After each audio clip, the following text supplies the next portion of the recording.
कहानी की शुरुआत रशिया से शुरू होती है और ये कहानी कैट नाम की लड़की पर आधारित है। कैट कॉलेज में पढ़ने वाली एक बेहद खूबसूरत लड़की थी और खूबसूरत होने के साथ साथ वो पढ़ाई लिखाई में भी बहुत अच्छी थी। पढ़ाई के लिए उसकी लगन देखकर उसका कॉलेज उसे स्कॉलरशिप देता है। इस स्कॉलरशिप में कैट को कुछ महीनों के लिए पेरिस जाकर पढ़ना था। स्कॉलरशिप मिलने के कारण कैट बहुत खुश थी क्योंकि उसे लग रहा था कि अब वो जल्द ही अपने सारे सपने पूरे कर लेगी। अगले ही दिन कैट और उसकी मॉम एयरपोर्ट की तरफ जा रहे थे। कैट की मॉम एक अमीर औरत थी जिस वजह से उनके घर पैसों की कोई कमी नहीं थी। एयरपोर्ट पहुंचकर उसकी मॉम उसे अपना ध्यान रखने को कहती है क्योंकि आज पहली बार उसकी इकलौती बेटी पढ़ाई करने पेरिस जा रही थी। कैट की मॉम को कोई जरूरी काम था इसलिए वो फ्लाइट आने से पहले ही उससे विदा लेकर चली जाती है। मॉम के जाने के बाद कैट एक तरफ दौड़ने लगती है क्योंकि वो अपनी फ्लाइट को किसी भी हाल में मिस नहीं करना चाहती थी। एयरपोर्ट के एक कोने में एक आदमी कुछ लड़कियों का डाटा चेक कर रहा था। वो एक तरह से लड़कियों की हाजिरी लगा रहा था और हमारी कैट दौड़कर उसके पास आती है।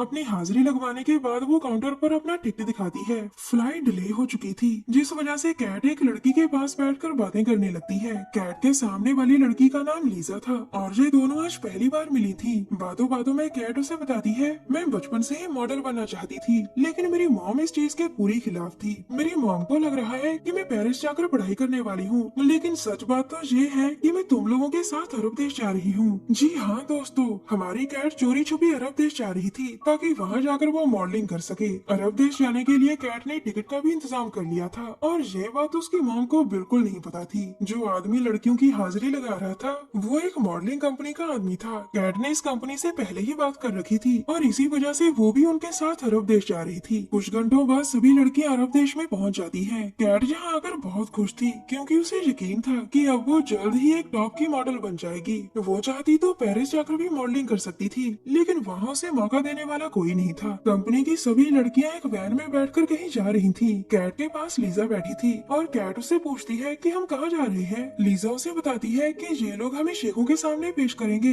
ताकि हम उनके बिस्तर गर्म कर सकें। लीजा की बात सुनकर कैट सुन हो गई थी। वो जिस कंपनी को मॉडलिंग कंपनी समझ रही थी उसकी सच्चाई जानकर वो बहुत हैरान होती है। थोड़ी देर बाद लड़कियों को एक जगह लाया जाता है और कंपनी की ओनर टीना उन्हें बताती है, शेख को जो भी लड़की अच्छी लगी उसे उसके साथ सोना पड़ेगा। अगर किसी लड़की ने कोई शरारत की तो मैं उसका पासपोर्ट जलाकर उसे जेल भिजवा दूंगी। तुम लड़कियों के पासपोर्ट मेरे पास है इसलिए मेरी बात मानना ही तुम्हारे लिए ठीक रहेगा। दरअसल टीना की कंपनी खूबसूरत लड़कियों को जाल में फंसाकर यहाँ लाती थी ताकि वो लड़कियों से गंदे काम करवाकर खूब पैसे कमा सके। टीना की बातें सुनने के बाद वो सभी लड़कियाँ तैयार हो जाती है। अब लड़कियों को जल्द ही शेखों के सामने पेश किया जाना था और समय बिताने के लिए लड़कियाँ शरबत पीने लगती है। जल्द ही शेखों का दरवाजा खुलता है और वो सामने खड़ी लड़कियों को ध्यान से देखते हैं। उसी समय कैट कुछ सोचकर नाचने लगती है। किसी को समझ नहीं आ रहा था कि वो ये सब क्यों कर रही है और नाचते नाचते वो शेखों के पास पहुंच जाती है। जहाँ आकर वो उनसे इंग्लिश में कहती है, मैं आज कुछ नहीं कर सकती क्योंकि मेरे पीरियड चल रहे हैं। कैट की इस हरकत के कारण टीना बहुत गुस्सा हो गई थी और वो उसे अपने साथ बाहर लेकर आती है। उसे नई कैट पर जरा सा भी यकीन नहीं था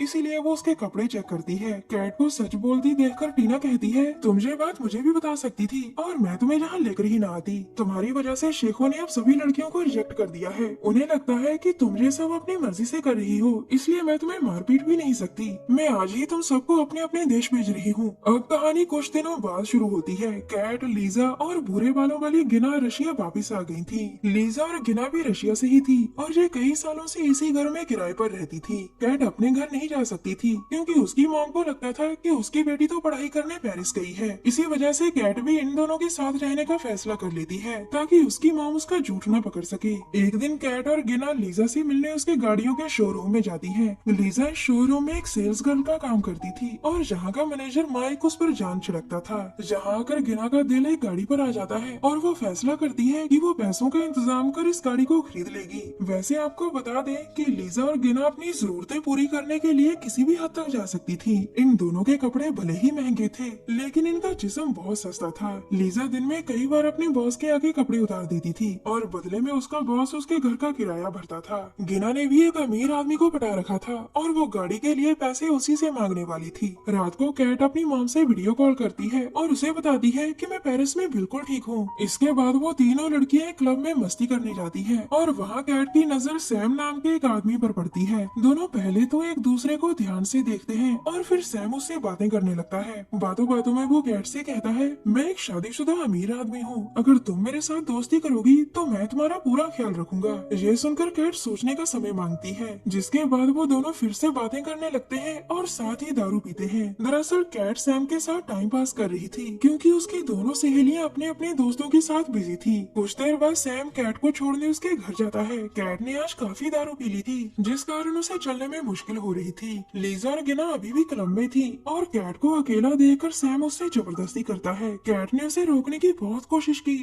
लेकिन नशे में होने के कारण वो उसे रोक नहीं पाती। अगले दिन सुबह कैट अपनी सहेलियों को कुछ नहीं बताती कि उसके साथ रात को क्या क्या हुआ था। रात को लीजा के शोरूम में एक पार्टी थी और वो कैट को साथ लेकर इस पार्टी में आती है। पार्टी के दौरान लीजा का बॉस उसे अपने पास बुलाता है और वो उसकी बात मानकर चली जाती है। बॉस लीजा को एक कैबिन में लाकर अपने घर में निकालने लगता है, लेकिन इसी दौरान बॉस की बीवी और शोरूम का मैनेजर माइक वहाँ पहुँच जाते हैं। आज बॉस की बीवी ने उसे रंगे हाथ पकड़ लिया था, जिसके बाद वो लीजा को शोरूम से निकाल देती है। अब लीजा के पास ना तो नौकरी थी और ना ही घर का किराया भरने वाला बॉस था। लीजा को अब कैट से उम्मीद थी कि वो घर के किराए का इंतजाम करेगी और घर के किराए के लिए कैट सैम से दोस्ती कर लेती है। सैम जी भरकर उसकी जुबानी लूटता था और साथ ही साथ वो कैट की हर जरूरत को भी पूरा करता था। एक रात गिना बहुत रोने लगती है। लीजा और कैट उससे उसके रोने का कारण पूछती है तो वो उन्हें बताती है, मैंने जिस अमीर आदमी को पटा रखा था उसने गाड़ी के लिए पैसे देने से मना कर दिया। दोनों लड़कियां उसकी बात सुनकर चुप कर जाती है। अगले दिन कैट और सैम एक होटल में खाना खा रहे थे।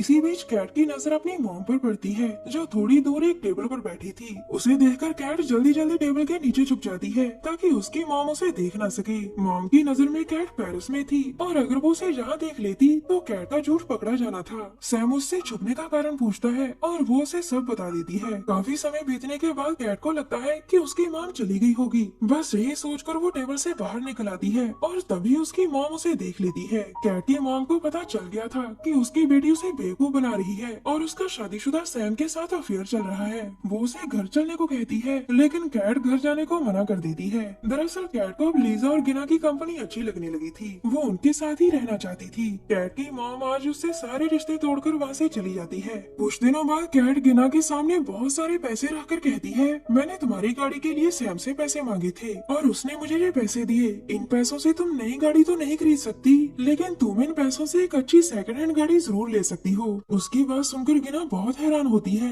क्योंकि कैट ने उसका सपना लगभग पूरा कर दिया था। अगले ही दिन कैट और गिना एक टैक्सी रोककर गैराज की तरफ जाने लगती है। टैक्सी वाले भाई का नाम जेडी था और कैट उसे कहती है कि हम सेकंड हैंड गाड़ी देखने जा रहे हैं और अगर गाड़ी खरीदने में आप हमारी मदद करोगे तो हमें बहुत खुशी होगी। थोड़ी देर बाद दोनों लड़कियां गैराज में पहुंच जाती हैं, जहां गाड़ी देखने में जेडी उनकी मदद करता है। रात को कैट को पता चलता है कि वो प्रेग्नेंट है। वो ये बात सैम को बताती है और सैम उसे अबॉर्शन करवाने को कहता है। अगले दिन तीनों सहेलियां अलग अलग कामों के कारण अलग अलग रास्ते जाती हैं। गिना गाड़ी खरीदने जा रही थी और इस बार भी वो जेडी की टैक्सी में ही बैठती है। कैट ने अबॉर्शन करवाने के लिए क्लिनिक जाना था। लीजा भी एक अमीर आदमी से मिलने जा रही थी और उसने लीजा के लिए अपना ड्राइवर भेजा था। गिना के पास बहुत सारे पैसे थे और जेडी ये बात पहले से ही जानता था। उधर कैट भी क्लिनिक में पहुंच गई थी और डॉक्टर उसका अबॉर्शन कर देता है। लीजा की खूबसूरती देखकर उसका ड्राइवर उसे एक सुनसान जगह पर ले जाता है, जहां वो और उसके साथी लीजा के साथ जबरदस्ती करते हैं। जेडी भी एक सुनसान जगह पर आकर गाड़ी रोकता है और गिना को लूटकर उसे जान से मार देता है। आज का दिन तीनों सहेलियों के लिए भारी था। ना तो आज गिना का सपना पूरा हो सका और ना ही लीजा को अमीर आदमी मिल सका। कैट को उम्मीद थी कि शायद वक्त रहते सैम उसके पास आ जाए, लेकिन उसके पास भी सैम नहीं आता। गिना की मौत के कारण दोनों सहेलियां अंदर से पूरी तरह टूट गई थी। कहानी के आखिर में लीजा माइक का प्यार कबूल कर लेती है और कैट अपनी मॉम से माफी मांगकर उसके साथ अपने घर चली जाती है। हमारी वीडियो देखने के लिए धन्यवाद।